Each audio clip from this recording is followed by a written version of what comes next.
অনুরোধ করি যুবক, প্লিজ যুবক, হৃদয়টাকে মেরে ফেলিও না। তুমি দেখো না, তোমার বয়স 22, 10 বছর বয়সে মা বলেছে স্কুলে যা, মাদ্রাসা যা, মানুষ হবি, ভবিষ্যৎ ভালো হবে। তুমি শোনোনি ক্রিকেট, ফুটবল, সিনেমা, নাটক, কোথায় বিয়ে, কোথায় গায়ে হলুদ, গান বাজনা বাজিয়ে তোমার জীবন কাটাই দিছো। যুবক দেখো, 22 বছর বয়সে তুমি মূর্খ।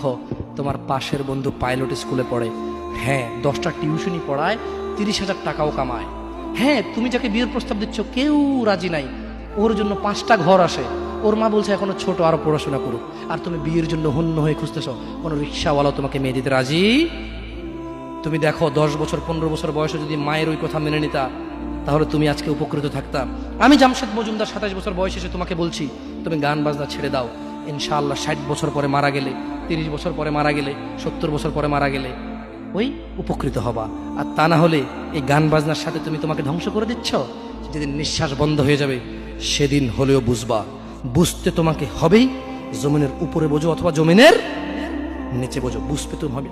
শোনো, আল্লাহ কোনো কিছু বলেছে আর তুমি বুঝবা না, আহা হা, পার পাওয়া যাবে না। তবে তোমাকে বলি, যা করেছো করেছো, যা গান বাজনা শুনেছো শুনেছো, এবার আল্লাহকে ভয় করে সব ছেড়ে ইস্তেগফার করো। বলো, আল্লাহ আমাকে ক্ষমা করেন, আমার এই 2 কানে গলিত সীসা ঢালিয়েন না ইয়া আল্লাহ। ইয়া আল্লাহ, আজকে আমি উপলব্ধি করছি, আল্লাহ আমি আর কখনো বাদ্যযন্ত্র দিয়ে নিজেকে আনন্দিত করব না।